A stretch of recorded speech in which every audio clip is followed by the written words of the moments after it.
بسم اللہ الرحمن الرحیم۔ السلام علیکم ورحمۃ اللہ وبرکاتہ۔ حاضرین و ناظرین، یہ درس نمبر 1269 ہے اور آج سورہ طٰہٰ کی 3 آیتوں کی تلاوت اور تشریح کی جائے گی۔ آیت نمبر 124، 125 اور 126، 124، 25 and 26۔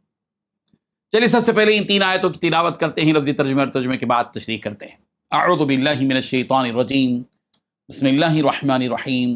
ومن اعرض عن ذکری فإن له معیشة ضنکا ونحشره يوم القیامة اعمى قال رب لم حشرتنی اعمى وقد كنت بصیرا قال كذلك اتتك آیاتنا فنسیتها وكذلك اليوم تنسى۔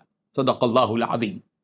لفظی ترجمہ یوں ہے، ومن اعرض، اور جس نے اعراض کیا، منہ موڑا، عن ذکری، میری یاد سے، میرے ذکر سے، فإن، تو بلا شبہ، لہو، اس کے لیے، معیشتاً ضنکا، تنگ گزران ہوگی، ونحشرہ، اور ہم اسے اٹھائیں گے، یوم القیامتی، قیامت کے دن، اعمی، اندھا کر کے، قال، وہ کہے گا، ربی، اے میرے رب، لم حشرتنی، تو نے مجھے کیوں اٹھایا، اعمی، اندھا بنا کر، وقد کنت، حالانکہ تحقیق میں تھا، بصیرا، دنیا میں دیکھنے والا، قال، اللہ تعالیٰ کہے گا، کذالک، اسی طرح، اتت کا، تیرے پاس آئی تھی، آیاتنا، ہماری نشانیاں، فنسیتہا، تو انہیں بھول گیا تھا، وکذالک، اور اسی طرح، الیوم تنسیٰ، آج کے دن تو بھی بھلا دیا جائے گا۔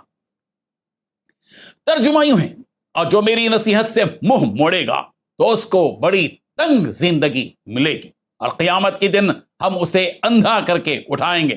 وہ کہے گا کہ یا رب، تو نے مجھے اندھا کر کے کیوں اٹھایا، حالانکہ میں تو آنکھوں والا تھا۔ اللہ کہے گا، اسی طرح ہماری آیتیں تیرے پاس آئی تھیں، مگر تو نے انہیں بھلا دیا، اور آج اسی طرح تجھے بھلا دیا جائے گا۔ ان 3 آیتوں میں 7 باتیں بتلائی گئی ہیں۔ پہلی بات، جو شخص میری نصیحت سے منہ موڑے گا تو اس کو بڑی تنگ زندگی ملے گی۔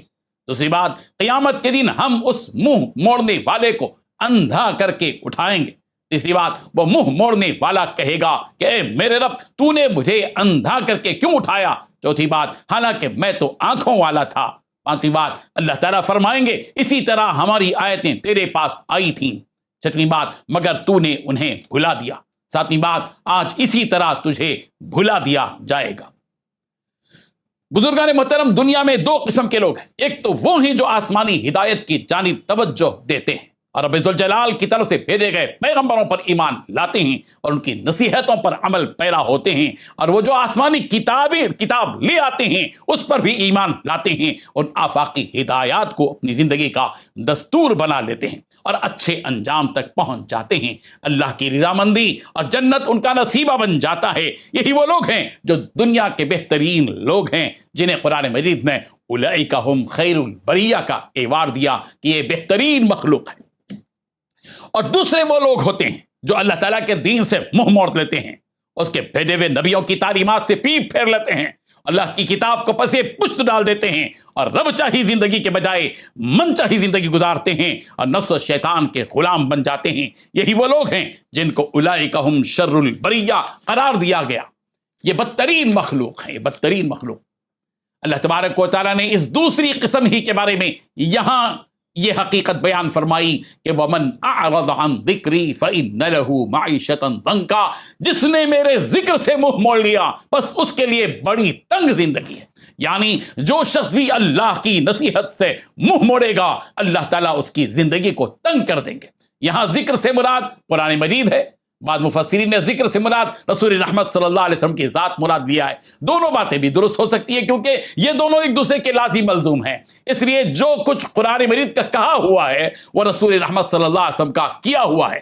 سرکار وہی کہتے ہیں جو قرآن کہتا ہے، وَمَا يَنطِقُ عَنِ الْهَوَىٰ إِنْ هُوَ إِلَّا وَحْيٌ يُوحَىٰ، پیغمبر اپنی مرضی سے کچھ نہیں کہتے، جو کچھ کہتے ہیں وہی کہتے ہیں جو وحی کے ذریعے سے نازل کیا جاتا ہے۔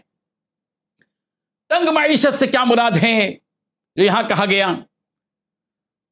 اس سلسلے میں ابن کثیر نے یہ حدیث نقل کی ہے کہ اس سے قبر کا عذاب مراد ہے، اور اگر تنگ زندگی سے دنیا کی معیشت مراد دی جائے تو یہ بھی درست ہے کہ اللہ تبارک و تعالیٰ ایسے شخص کو جو اللہ کے ذکر سے منہ موڑے اس کو مختلف قسم کے غموں، بیماریوں، بلاؤں اور مصیبتوں میں گرفتار کر دیتے ہیں۔ دنیا کی دولت وغیرہ کے ملنے کے باوجود وہ ذہنی سکون اور اطمینان قلب سے محروم رہتا ہے۔ جو شخص اللہ کے ذکر سے منہ موڑتا ہے اس کے لیے ایک سزا تو یہ ہے کہ اس کی زندگی اس کے لیے تنگ ہو جاتی ہے، اور دوسری سزا یہ ہوتی ہے کہ وہ شخص قیامت کے دن اندھا بنا کر اٹھایا جائے گا، اور اس کو اندھا بنا کر اٹھایا جائے گا۔ وہ کہے گا کہ اے میرے رب، میں تو دنیا میں بینا تھا، دیکھنے والا تھا، آپ نے مجھے نابینا بنا کر کیوں اٹھایا؟ اللہ تبارک و تعالیٰ اس بندے کے سوال کا جواب یوں دے گے کہ جس طرح تو نے دنیا میں ہماری آیات کو جھٹلایا، تو نے ہماری آیتوں سے منہ موڑا جب وہ تیرے پاس آئیں، تو نے نبیوں کا انکار کیا اور ان پر اتری ہوئی کتابوں کا انکار کیا، دین حق تیرے سامنے آیا تو نے انکار کیا، تو دنیا میں ان ساری چیزوں سے تو اندھا بنا رہا، چنانچہ آج ہم تجھے اندھا بنا کر اٹھا رہے ہیں، تجھے دوزخ کے عذاب میں چھوڑ دیا ہے، اور تجھے اس حالت میں چھوڑ دیا جس حالت میں تو ہے۔ تو نے جیسے ہماری آیتوں کو چھوڑ دیا اور ان سے منہ موڑا، ان کی طرف تو نے نگاہ اٹھا کر تک نہیں دیکھا، ہم بھی آج تجھ کو اندھا بنا کر چھوڑ رہے ہیں اور دوزخ کے عذاب میں گرفتار چھوڑ رہے ہیں۔ ہم تیرے ساتھ ایسا ہی معاملہ کرتے ہیں جیسے کسی بھولی ہوئی چیز کے بارے میں کرتے ہیں کہ اس کی جانب توجہ ہی نہیں دی جاتی۔ سورہ اعراف کی آیت نمبر 51 میں 51 میں بھی یہ بات کہی گئی ہے، فَالْيَوْمَ نَنْسَاهُمْ كَمَا نَسُوا لِقَاءَ يَوْمِهِمْ هَذَا، بس آج کے دن ہم ان کو بھلا دیتے ہیں جیسے وہ اس دن کی ملاقات کو بھول گئے تھے۔ اللہ تبارک و تعالیٰ ہم سب کو اس کی آیتوں سے، اس کے ذکر سے منہ موڑنے سے بچائے، اس کی اطاعت کرنے والا بنا دے۔ آمین۔ وآخر دعوانا ان الحمد للہ رب العالمین۔